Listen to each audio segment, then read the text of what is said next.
Testing. What a shambles. So last night we did this video, used a different mic, a mic I've not really used before. The audio was mashed. I don't know why. It's never happened to me before with any mic. So here we are, round 2, second time's the charm.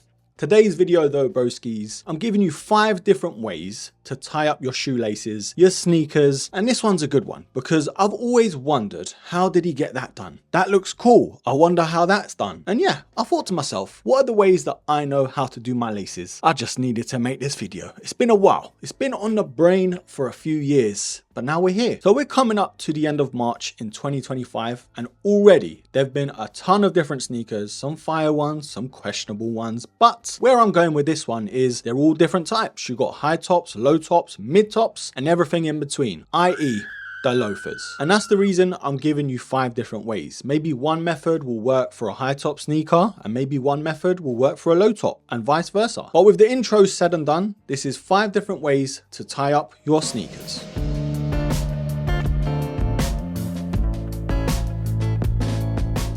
Okay, so the first method is sort of my go-to, and it has been for a number of years just because I'm lazy when it comes to laces, and this one is kind of the most convenient. This method though is called the loosey goosey. This one is simply letting your laces hang and do what they want. So this way of doing it, you don't tie up your sneakers all the way to the top. You might leave 1 or even 2 holes free. And there's 2 reasons actually. One, because you want that loose look to the laces to let them flap about as they want to. And the second reason is, and most importantly, you don't have to undo them and do them up all the time. Now, yes, this way of doing it does look better on some shoes and looks totally weird on others, so you kind of have to pick your battles with this one. It all depends on the shoe and the type of laces. That's my thought process anyway. Now, the next method is called the uptight, and this one, yeah, is cool, but it can get annoying. So the way I do it, it normally looks better on a high top sneaker, just like the Jordan 1. So way different to the loosey goosey. You're kind of hiding the laces without hiding them. So you put the laces all the way up the top, including the ones near the ankle collar, and then you make them a little bit smaller so they're hanging out of the shoe, but not too much. Now some people don't mind keeping them long, letting them flap about, but for me, it does get annoying. The uptight method though keeps it clean, keeps it smart, and yeah, at least you know where your laces are going. The last thing you want is your laces touching the ground, especially if they're a lighter color. Now, a good way to prevent the laces from coming back in the shoe and becoming loose, you actually tie a knot on the outside. So as long as the laces are staying in place, that's the main thing. The only sort of gripe you can have with this one though, is if you're constantly taking off your shoes and putting them back in. Yes, it can get annoying and very uncomfortable. Either way though, it does work, especially on high top sneakers. It does look cool. It tidies them up. Now, the best way though, in terms of functionality and actually looking good, especially keeping them tidy like we've just mentioned, is actually using a product from today's sponsor, Sneaked In. They offer lace handles. And you know what's funny? I've been holding the lace handle this whole time. Yeah,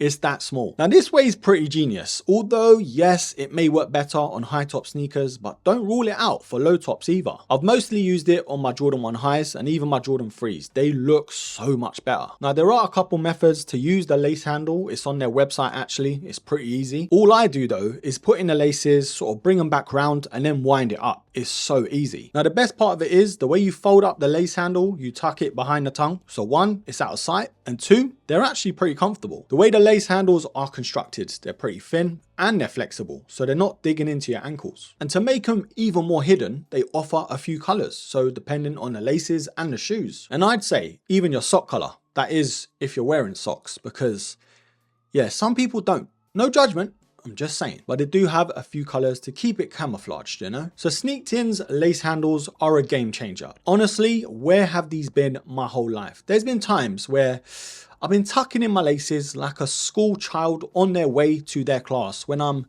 like 30, bruh. What's going on? But look, we're here now. Sneaked In are sponsoring this video, and yeah, I'm hooking you up, bruh. Broskies, I've also hooked you up with a discount code for 50% off. We're basically giving these away. So use Broski50 at checkout. Yes, half price on all the lace handles you can get your hands on. And it's not a thing of, am I gonna get them? It's more of, what color am I getting and how many am I getting? Because that's my biggest problem. I need more. But yeah, they look great with Jordan 1s, especially the highs, and Jordan 3s. Jordan 3s though, I think they look the best in those. Although you can pull it off with low top sneakers easily. So the link to Sneaked In's website and social media are all down below. Get yourself some, saves you a lot of time and a lot of hassle. And yeah, it just smartens up your sneakers. Thanks again to Sneaked for sponsoring today's video. Okay, so the next method of tying up your laces is called the tonsils. Why? Because it's behind the tongue. Yes, you are able to hide the laces, but at the same time, it can get a bit uncomfortable. And to be fair, some laces just aren't long enough, but it's still an option. For me, this method does work better on low top sneakers because it kind of pushes the tongue. Like the Air Max 95, for example. It's got a beefy tongue, so you kind of want to show it a little bit. You know, the Air Max branding, you want it to be at the forefront. Now, you could easily put this in a high top sneaker, just like the Jordan 1. But yeah, I think low top sneakers, this method is just the way to go. So we're here. The last method of tying up your sneakers is called Deadstock. I know, sounds a bit weird, but basically it's the look that you get when a shoe comes out of the box, fresh. You know, when you see an Air Max 1, Air Max 90, even the Air Max 95, when you open up that box, that's how it comes. Now again, another method that looks better in low top sneakers, just like the sneakers I've mentioned. But to be fair, depending on the length of the laces with your high top sneakers, this could work as well. Now yes, they may dangle a little bit when you're walking, but if you're wearing baggy trousers, like a lot of these methods on this list, you won't even be able to tell. And let's be honest, this way is the easiest. Easier to do and easier to take your shoes off and put them back on. So the last one to round off this list is called the Deadstock. Broskies, let me know though, which one would you go for? Are you looking to try out Sneaked lace handles? And trust me, once you use these bad boys, yeah, you're not going back. But let me know all your thoughts down below. Have you tried any of these methods in the past? Do you have your own way of doing things? Again, thank you to Sneaked for sponsoring today's video. All the links to purchase and their socials are down below.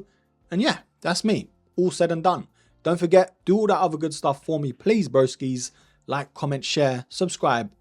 And yes, until the next episode, take care.